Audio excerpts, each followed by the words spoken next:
Hi, I'm Dr. Ernie Ward. You know how veterinarians are always telling you never leave your pet in a parked car?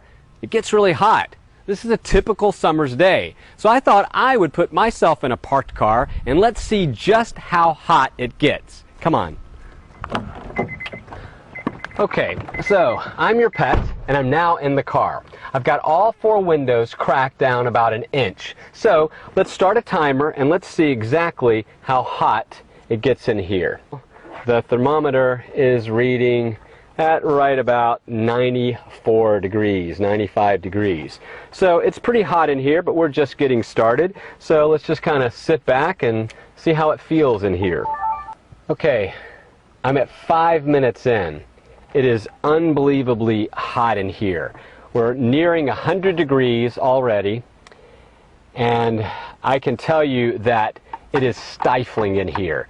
Even with all four windows cracked, there is no breeze at all. It is entirely still in here. It's oppressive. I mean, that's the best word for it. And 10 minutes in, I'll tell you, it is almost unbearable. At this point, the temperature is about 106 degrees. So, I mean, it's just getting to the point now where I can barely stand it. There's a breeze outside, and it's very frustrating because I can actually see the trees, the wind blowing, and yet even with all four windows cracked between 1.5 and 2 inches, there's absolutely no breeze in this car. So if I were a little dog left out here, maybe I'm barking, I'm very nervous. I can only imagine what the core body temperature must be at this point. As I mentioned, it's 106 in here at 10 minutes in, and I'm beginning to wonder if this was a very bad idea indeed.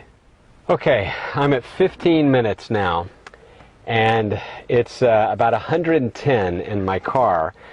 At this point, I would imagine if I were a small dog or a dog that is older, I'm going to be in serious trouble. It's been 20 minutes now at this point, and it is hovering right around 110, 112. It's kind of going back and forth here, depending on when we look at it.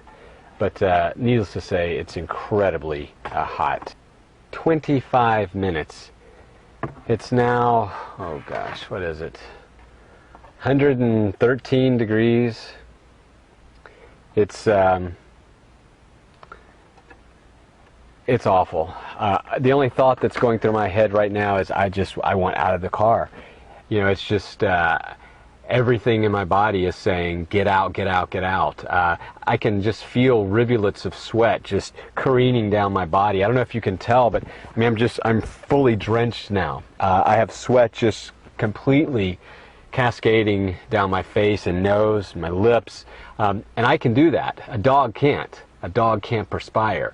I mean, the whole point of this exercise was really to see what it feels like. What would it feel like to a dog to be stuck in a car? You know, you're helpless, you have no control over what's happening, you don't understand what's happening, you just know that your body is getting so overheated that you can be in real danger.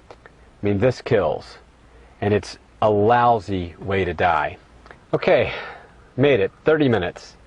30 minutes in a parked car with the windows cracked. The temperature right now is about 115, 116, really hot. What I really wanted to set out to do was see how it felt to be left in a parked car if I were a dog. And I know what's going on. I'm in control of the situation. What I can't imagine is how helpless and frightening it would be for a dog to be left in a car, not knowing when you're going to come, and slowly but surely having the energy and the life just burnt out of them by this heat. And you can make all the excuses you want. You can say it'll just be for a second. I'm going to leave the windows cracked. It's a breezy day. It's not that hot. But those excuses are meaningless unless you have sat in that car during that same time. And I can tell you, this has been an eye-opening experience for me as a veterinarian. And it will certainly make me that much more adamant and passionate about telling people never ever leave your pet in a parked car during warm weather.